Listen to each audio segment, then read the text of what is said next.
Hello student, कैसे हो सभी। उम्मीद करता हूँ आप लोग अच्छे होंगे और स्वस्थ होंगे। स्टूडेंट, आज के वीडियो में हम बात करने वाले हैं कि आखिर में जो डी फार्मेसी अगर आप कर लेते हो तो उसके बाद अगर आप जॉब करने जाते हो तो उसमें आप 20,000 रुपये, अगर आपको फ्रेशर कैंडिडेट हो, अगर आपको मिलता है 20,000 रुपये, तो उसको 60,000, 80,000, 1 लाख तक कैसे स्टूडेंटों को मिलने लगता है जो आपके सीनियर होते हैं। इस वीडियो में हम बात करने वाले हैं स्टूडेंट, तो इस वीडियो को अंत तक जरूर देखिएगा। तो पहला पॉइंट ये है कि आपकी जो डिग्री होती है वो सबके लिए सेम होती है, आपको ये पता होना चाहिए। लेकिन जब पैसे की बात आती है तो भैया वहाँ पर स्किल और जो एक्सपीरियंस है वो मायने रखता है। अगर आप कम पैसे पे अगर ज्वाइन कर रहे हो किसी भी कंपनी में या किसी भी मेडिकल स्टोर पे या कहीं भी किसी भी जगह, तो वहाँ पर एज आप फ्रेशर हो और वहाँ पर आप काम सीखने जा रहे हो, ऐसे आपको समझना पड़ेगा। अगर उस काम को अगर सीख लेते हो, अगर 1 साल 2 साल का एक्सपीरियंस हो जाता है, देन आपकी सैलरी बूम करती है और बढ़ती है, अच्छी खासी बढ़ती है। लेकिन अगर आप ये सोचोगे कि मेरी ज्वाइनिंग ही 50,000 रुपये हो, 60,000 रुपये हो, तो ये पॉसिबल ही नहीं है। आज के समय में जो भी अच्छे पोस्ट पे हैं वो इसी वजह से हैं ताकि उनके पास एक्सपीरियंस है प्लस स्किल है। आप ये देखते हो कि उसके पास एक्सपीरियंस है, उसके पास स्किल है, लेकिन ये नहीं देखते हो कितने साल का है। ये भी आपको देखना पड़ेगा। ठीक है। दूसरी बात है कि जो फ्रेशर कम क्यों कमाते हैं, नॉर्मल सी बात है।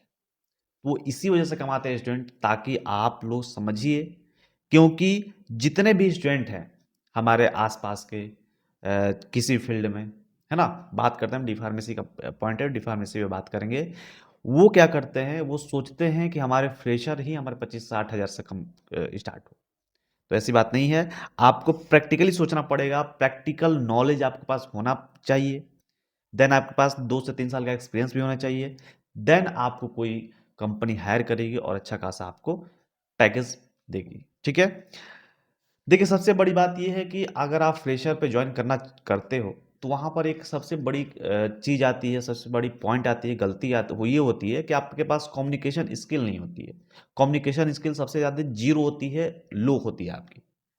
और वहीं पे आप मात खा जाते हो और वहीं पर आपका जो सैलरी 5-10 हज़ार अधिक मिलनी चाहिए वो आपकी और कम हो जाती है। तो आपको अपने पढ़ाई के साथ स्किल पर भी ध्यान देना चाहिए। वो क्यों ना एक कम्युनिकेशन स्किल ही क्यों ना हो। ठीक है।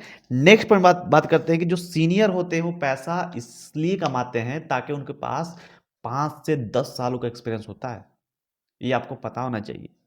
ये नहीं कि अगर वो सामने वाला 60,000 पे ज्वाइन किया है तो भैया हमारा भी 60,000 पे ज्वाइन होना चाहिए। क्यों? आपके अंदर है क्या, वो आपको दिखाना पड़ेगा। उसी लिए मैं आपको ये बताना चाहता हूं कि आपका, देखिए एग्जांपल एक मैं दे रहा हूं। मेरा एक फ्रेंड है, वो एक मैक्लियोड नाम की कंपनी है। मैक्लियोड्स अगर आप लोग जानते भी होंगे। वहां पे क्या है कि वो जब ज्वाइन किया तो एज वो डी फार्मा पर ज्वाइन किया था। ठीक है। डी फार्मा करने के बाद उसने ज्वाइन किया और शायद उसका मतलब 10 से 15 हज़ार के बीच में सैलरी थी, 12 हज़ार। आज के टाइम पे लगभग उसके 1 साल हो गया करते हुए। ठीक है। और साथ में वो बी फार्मा भी कर रहा है। अगर आपको नहीं जानकारी है तो साथ में आप बी फार्मा भी कर सकते हो साइड्स में, और आप जॉब भी कर सकते हो। आज के टाइम में उसकी सैलरी 25,000 हो गई है मात्र 1 साल में। 1 साल में स्टूडेंट, अगर वहीं उसके पास बी फार्मा की डिग्री हो जाएगी, उसकी सैलरी 35 हो जाएगी, 40 हो सकती है। लेकिन कैसे? ऐसे थोड़ी ना कि वो तुरंत गया और उसको 40,000 की जॉब मिल गई, नहीं। वो जब ज्वाइन किया स्टूडेंट तो उसकी सैलरी 12,000 थी। देन 1 साल का एक्सपीरियंस लिया तो उसका सैलरी हो गया 25,000। और जैसे उसका बी फार्मा कंप्लीट हो जाएगा और अनदर कंपनी में जाएगा, उसके बाद उसकी सैलरी हो जाएगी 40,000 रुपये। एक ये अननॉर्मल सी बात है। ठीक है। तो ये आपको पता होना चाहिए। अब बात करते हैं कि स्टूडेंट क्या करें ताकि उनकी सैलरी शुरू में ही थोड़ी सी इंक्रीज हो जाए। पूरी तो नहीं होगी, आपको तो भैया 60-70 हज़ार नहीं मिलेंगे। लेकिन आप ऐसी स्किल अगर सामने वालों को दिखाते हो कि हाँ भैया मेरे अंदर ऐसी ऐसी स्किल है, देन आपका सैलरी बूम हो सकती है, अच्छी खासी मिल सकती है। तो सबसे पहला तो भैया सबसे छोटा और सबसे सिंपल, आपको अंदर कम्युनिकेशन स्किल होनी चाहिए। बोलने का तरीका आना चाहिए आपको। अगर बोलने का तरीका आपके पास नहीं है, आप कोई भी चीज़ नहीं कर पाओगे। 100% अगर आपके पास बोलने के शैली है, बोलने का तरीका आपको आता है, तो भैया आप बाकियों से आगे रहोगे आप। दूसरा, पार्ट टाइम, जैसे आप नॉर्मल सी बात है, पार्ट टाइम में स्टूडेंट क्या करते हैं, पबजी खेलते हैं, गेम खेलते हैं, है ना, कहीं घूमने चले जाते हैं दोस्तों के साथ, है ना। तो आपको क्या करना है, ये सब तो करना ही है, लेकिन साथ में स्टूडेंट आप मेडिकल स्टोर ज्वाइन करो और वहाँ पे 1 से 2 घंटा समय दो, ज़्यादा नहीं, 1 से 2 घंटा अगर आप समय देते हो, आप कई सारे बच्चों से आगे हो जाओगे, ठीक है। लेकिन उसके लिए मेहनत करना पड़ेगा आपको, मेडिकल स्टोर पर समय देना पड़ेगा, नई नई स्किल सीखनी पड़ेगी आपको, कोडिंग, एआई से आप कैसे कुछ चीज़ें बनवा सकते हो, है ना, ये सारी चीज़, थोड़ी स्किल आपके पास आना चाहिए, ठीक है। नेक्स्ट बात करते हैं, डी फार्मा की डिग्री एक जॉब देती है, बट स्किल आपको बहुत आगे ले जाती है। अगर डी फार्मेसी अगर आप कर लेते हो तो नॉर्मल से एक डिग्री है वो, लेकिन डिग्री थोड़े आपको 60-70 हज़ार रुपये देगी, नहीं, आपके अंदर वो काबिलियत होनी चाहिए, आपके अंदर वो स्किल होनी चाहिए, ताकि आप कंपनी के लिए, ताकि आप सामने वाले के लिए कुछ वैल्यू जनरेट कर पाओ, कुछ चीज़ें दे पाओ।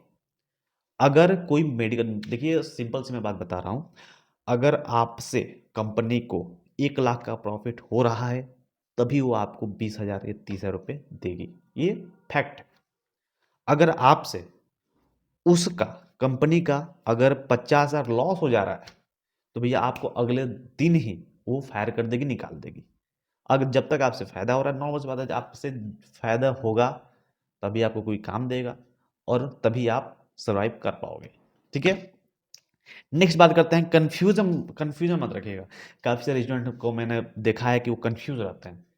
कंफ्यूज किस चीज़ का, हमको मेडिकल स्टोर खोलना है, कि हमको जॉब करना है, कि हमको एमआर बनना है, कि हमारा होलसेल बिजनेस होना चाहिए, इन सारी चीज़ों में वो कंफ्यूज रहते हैं, ठीक है। तो वो कंफ्यूजन आप अपने अंदर मत लाइएगा, क्योंकि अगर आप लाते हो तो कुछ भी नहीं कर पाओगे। इसलिए आप एक गोल अपना बना लीजिए कि हमको करना क्या है, किस लाइन में जाना है हमको। हमको मेडिकल स्टोर खोलना है, तो उस चीज़ तरीके से हम अपना स्किल डेवलप करेंगे,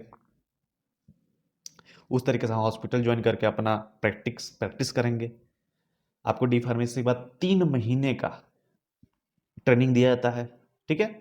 उस 3 महीने में इतना अच्छे से आप प्रैक्टिस कर लीजिए, ताकि आपका लाइसेंस, आपका जैसे आपका रजिस्ट्रेशन आते ही उसके ठीक 2-3 महीना बाद अपना मेडिकल स्टोर खोल लीजिए और रनिंग स्टार्ट हो जाएगा आपका। तो ये आपका माइंडसेट होना चाहिए, ये नहीं कि डी फार्मेसी पास हो जाएंगे तब देखेंगे, तो भैया आप ना इधर के हो गए ना उधर के हो।